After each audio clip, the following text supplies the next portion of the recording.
बहुत ध्यान से सुनिए सब लोग। तो जयपुर के राजा की पुत्री मदन मोहन जी की सेवा करती थी। मदन मोहन जी कोई लाड़ लड़ाती, पूरे दिन उन्हीं को सजाती रहती, उन्हीं का श्रृंगार करती, सेवा करती।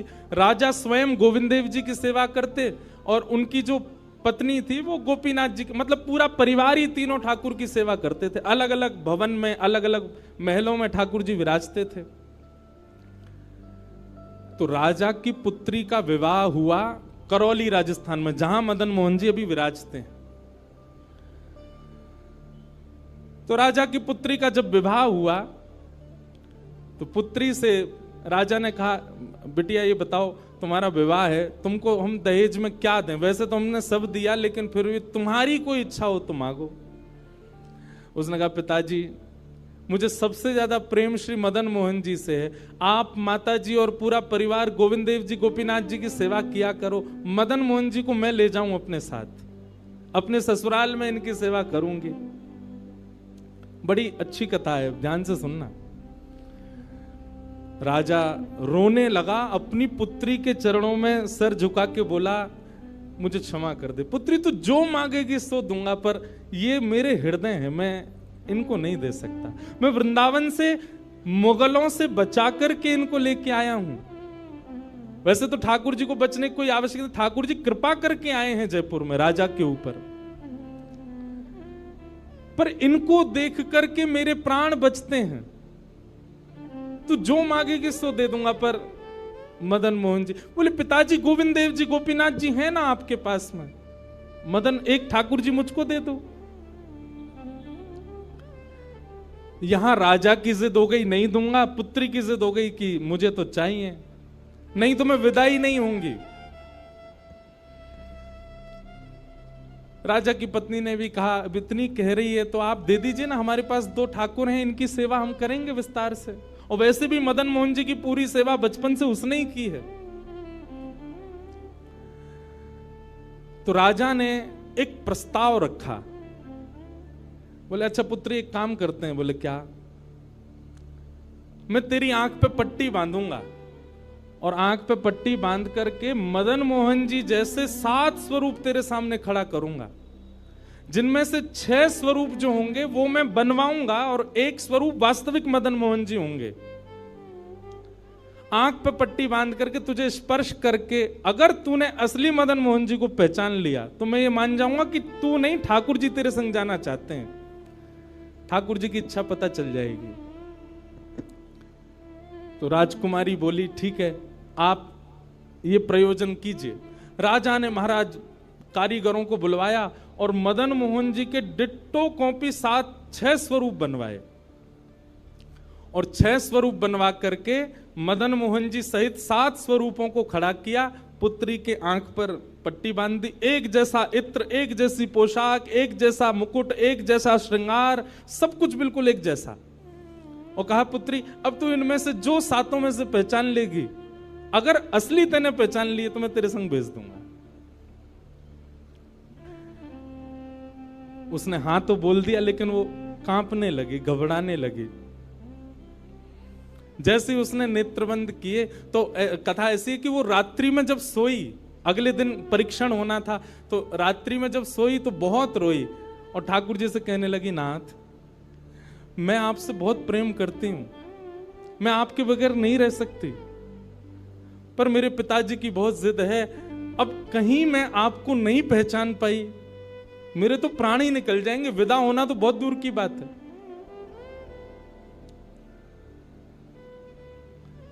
रुदन करते करते करते करते, बंधुओं एक मेरी बात बहुत ध्यान से सुनिएगा, कभी ठाकुर जी के विरह में यदि आपके अश्रु नहीं आए हैं ना, तो अभी आप भक्ति के भाव से बहुत दूर हो। आपको वृंदावन जाना अच्छा लगता है, वृंदावन में घूमना अच्छा लगता है, राधा राधा नाम ध्वनि पर झूमना अच्छा लगता है, कथाएं प्रवचन सत्संग बढ़िया लगते हैं, ये सब एक प्रथम सोपान, प्रथम सीढ़ी है। पर प्रमुख सीढ़ी तो भजन मार्ग या भक्ति पथ की विरह है। अगर वो आपके चित्त में कभी ठाकुर जी के लिए नहीं आया है तो अभी आप बहुत पीछे छूटे हुए हो। रात भर रोती रही और रुदन करते करते, नाथ मैं कैसे पहचानूंगी कि आप सत्य कौन से हो। मदन मोहन जी उसके स्वप्न में आ गए और स्वप्न में आकर के बोले, तू चिंता मत करे, तेरो ही मन ना है मोह ले जावे को, मेरो भी मन है रो तेरे संग जावे को। अरे जे सब मेरी सेवा तो करें, पर तेरी जैसी सेवा तो कोई करेगो ना, मेरो भी बड़ो मन है तेरे संग चलवे को। तो उसने कहा, तो नाथ कुछ कृपा तो करो। बोले हाँ मैं एक काम करूंगा। बोले कहा, तू सबरे स्वरूपन को जब स्पर्श करेगी ना, तो असली मदन मोहन जो मैं हूं, तू मेरे हाथन को स्पर्श करियो। तो हाथ कैसे? ऐसे। ठाकुर जी त्रिभंग लली ठाकुर जी हैं, तो ठाकुर जी बोले तू मेरे हाथन को स्पर्श करियो, तो जितने मेरे अन्य स्वरूप हैं 6 वो तो ऐसे ही रहेंगे, लेकिन जैसे ही तू वास्तविक मेरे सामने आवेगी, सो मैं अपनी इकन्नी उंगली उठा दूंगा, अपनी कोने वाली उंगली उठा दूंगा।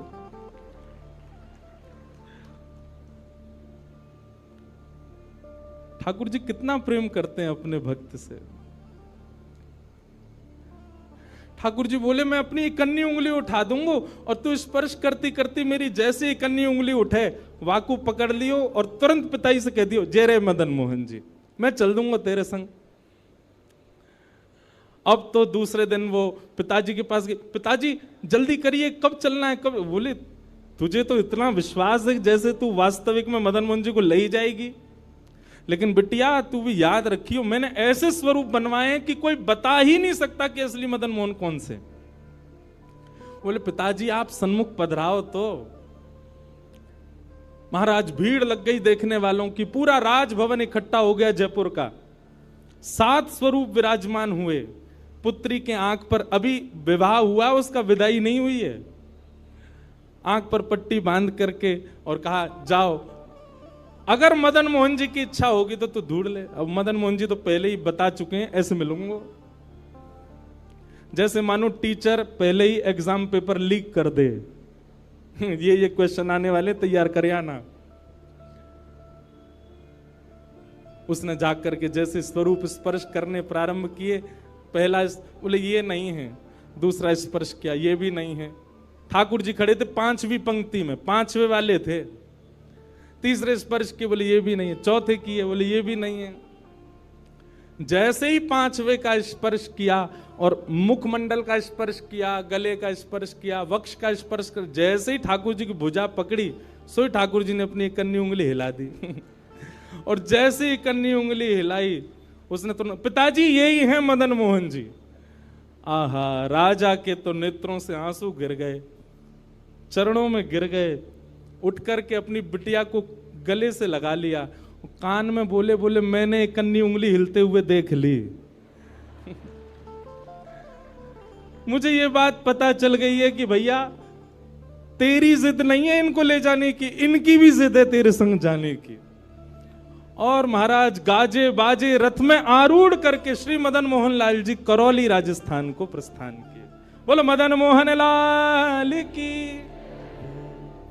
बिहरत निस दिन कुंज गलन में, ब्रज जन मन सुख धाम। मदन मोहन को रूप निरख के, मदन मोहन को रूप निरख, सनातन बल बल जाए। वृंदावन प्यारो वृंदावन, श्री वृंदावन मेरो। ये भैया ऐसे ही भजन नहीं बना है, ये ऐसे ही आपके झूमने के लिए कीर्तन नहीं, ये पूरा वृंदावन समाविष्ट करवा दिया हमारे गिरधर लाल जी ने एक ही पद में। पूरा वृंदावन विराज रहा है। ठाकुर जी जड़ नहीं है। दूसरा स्वरूप क्या है ठाकुर जी का? चैतन्य। कौन है ठाकुर जी? चैतन्य। कई लोग पूछते हैं महाराज जी सेवा का कोई प्रकल्प बताओ, सेवा का कोई भाव बताओ, सेवा कैसे करनी चाहिए, सेवा में क्या होना चाहिए क्या नहीं होना चाहिए। हमारी एक बात सब लोग सुन लीजिए, यहां लगभग सब सेवा वाले ही बैठे हैं। आप ठाकुर जी के प्रति चैतन्य भाव अपने हृदय में प्रगाढ़ कर लो।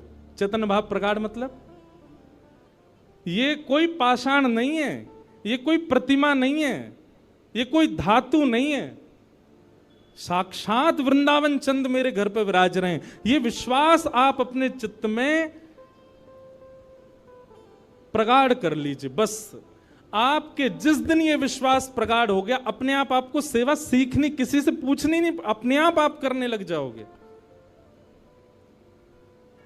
अरे मां को नहीं बताना पड़ता पुत्र की सेवा कैसे होती है, पत्नी को नहीं सिखाना पड़ता पति को कैसे पूछना है। सारे संबंध हम अपने आप सीख लेते हैं। तो ठाकुर जी से जो हमारा प्रेम भाव है, उसके लिए हमको पूछना क्यों पड़ता है कि कैसे करें, भोग कैसे लगाएं, सुलाएं कैसे, ये कैसे करें। शास्त्रीय बात पीछे है, पहले आप प्रेम भाव में तो आओ। ठाकुर जी अपने आप सिखा देंगे अपनी सेवा कैसे करनी।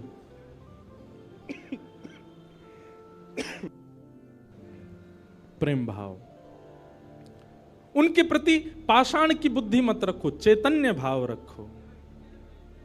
जैसे आपके चित्त में चैतन्य भाव आया कि ये तो चलते फिरते उठते बैठते सब करते हैं, केवल मेरे सामने ऐसे खड़े हो जाते हैं मूर्तिमंत होकर के, मानो ये ठाकुर जी मुझसे कह रहे हैं कि तू अपनो इतना प्रेम मुझको प्रदान कर कि मैं चलन लगूं, मैं फिरन लगूं। सब लोग एक बात याद रखिएगा, जिसके भी घर में ठाकुर जी की सेवा है, ठाकुर जी हमको चैलेंज करते हैं, अगर तो में सामर्थ्य हो तो अपनी भक्ति से, अपने भाव से, अपने समस्त प्रयासों से तू मुझे चलवा के दिखा दे, तू मुझे बुलवा के दिखा दे।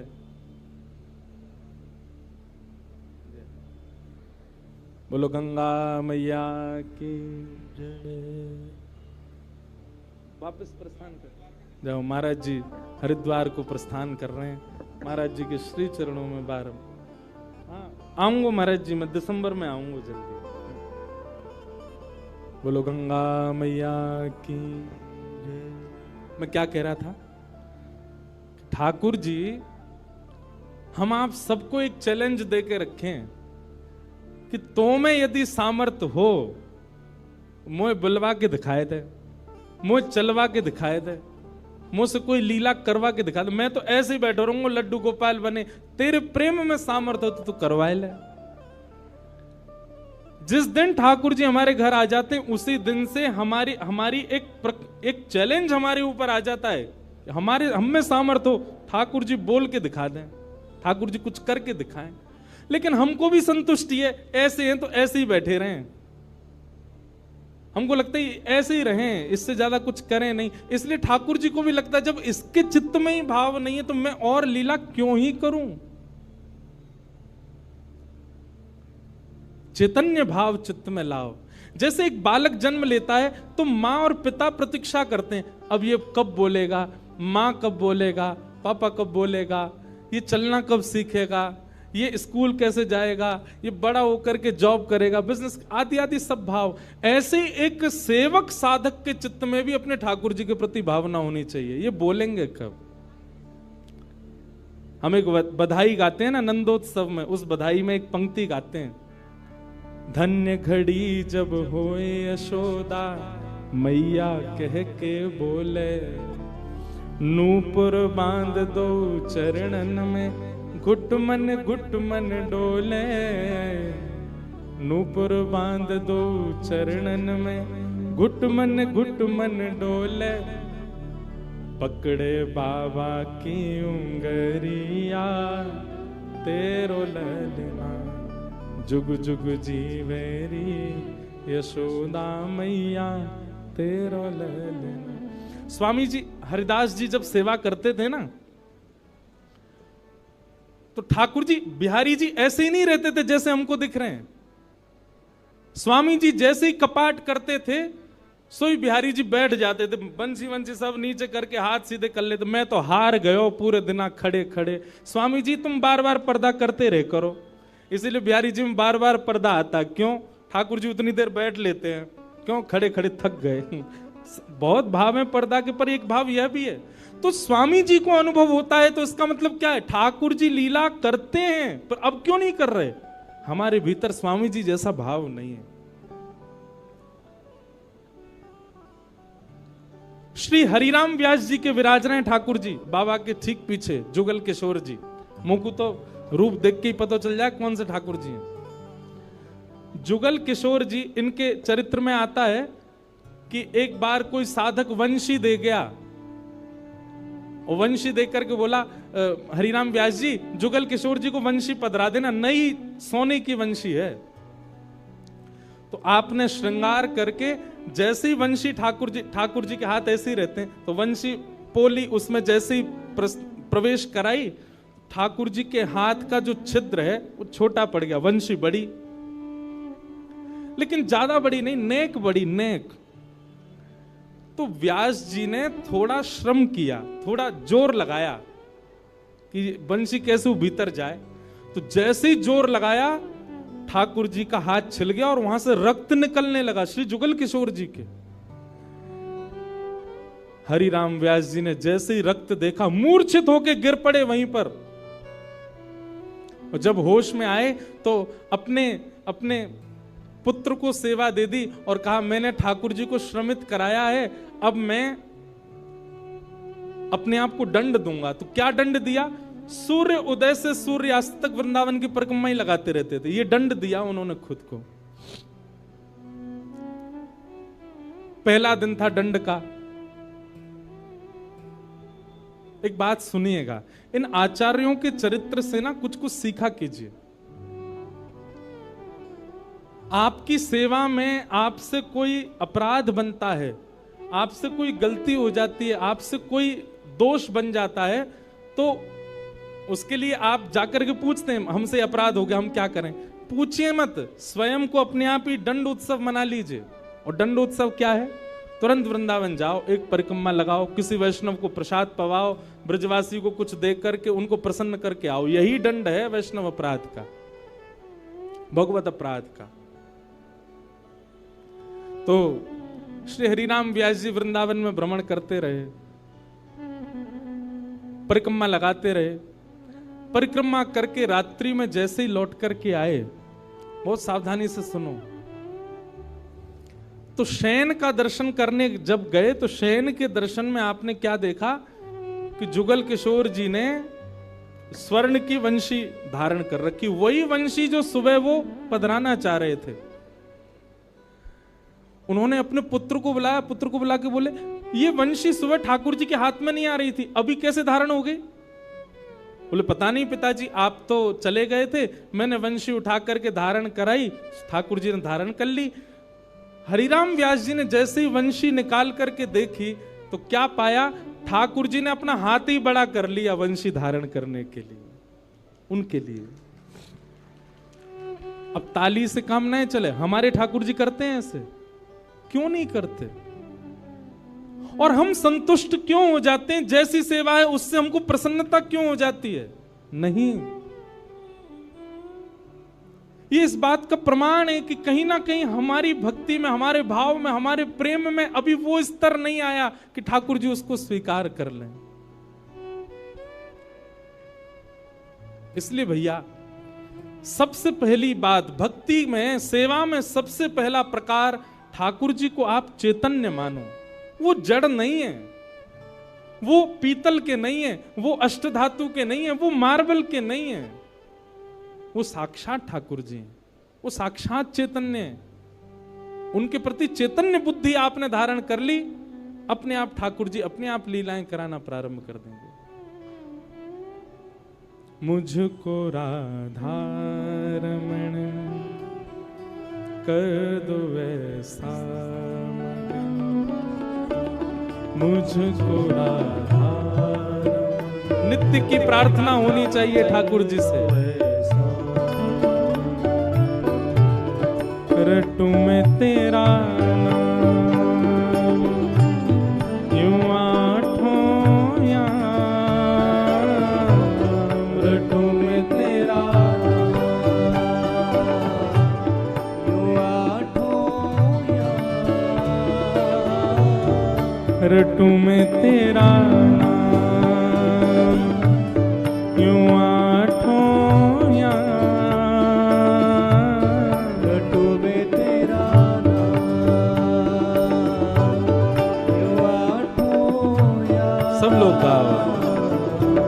मुझको राधारमन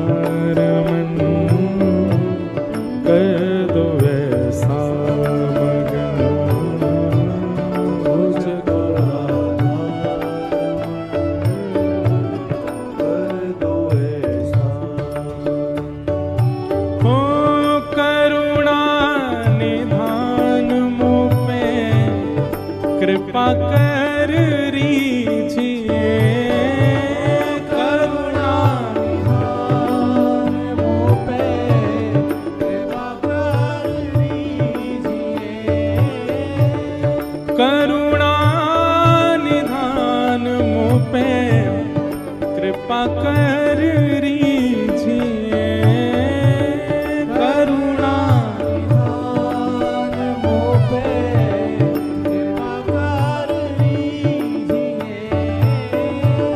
ब्रज में बसा के मोहे सेवा सुख दीजिए, ब्रज में बसा के मोहे सेवा सुख दीजिए, ओ ब्रज में बसा के मोहे सेवा सुख दीजिए, ब्रज में बसा के मोहे सेवा सुख दीजिए, और प्रेम से भर दो मन गाऊं तेरे भजन, प्रेम से भर दो मन गाऊं तेरे भजन, ओ रटूं मैं तेरा नाम यूं आठों याम, रटूं मैं तेरा नाम यूं आठों याम, मुझको राधारमन कर दो ऐसा मगन, मुझको राधारमन कर दो ऐसा। श्री राधारमण लाल की, करताल बजा के गाओ।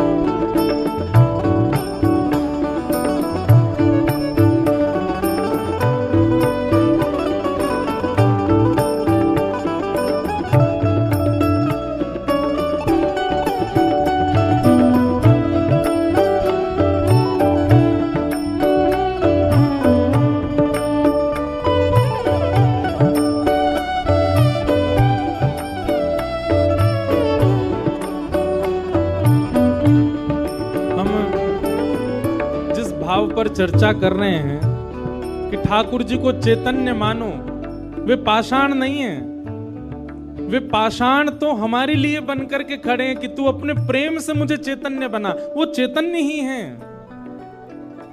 और उसी भाव की पूर्ति इस पद के दूसरे भाव में, दूसरे अंतरे में होती है। भाव से गाओ सब लोग। भाव भरे भूषणों से आपको सजाऊं मैं, भाव भरे भूषणों से आपको सजाऊं मैं, भाव भरे भूषणों से आपको सजाऊं मैं, भाव भरे भूषणों से आपको सजाऊं मैं, और नित नव भोज निज हाथों से पवाऊं मैं, नित नव भोज निज हाथों से पवाऊं मैं, ओ नित नव भोज निज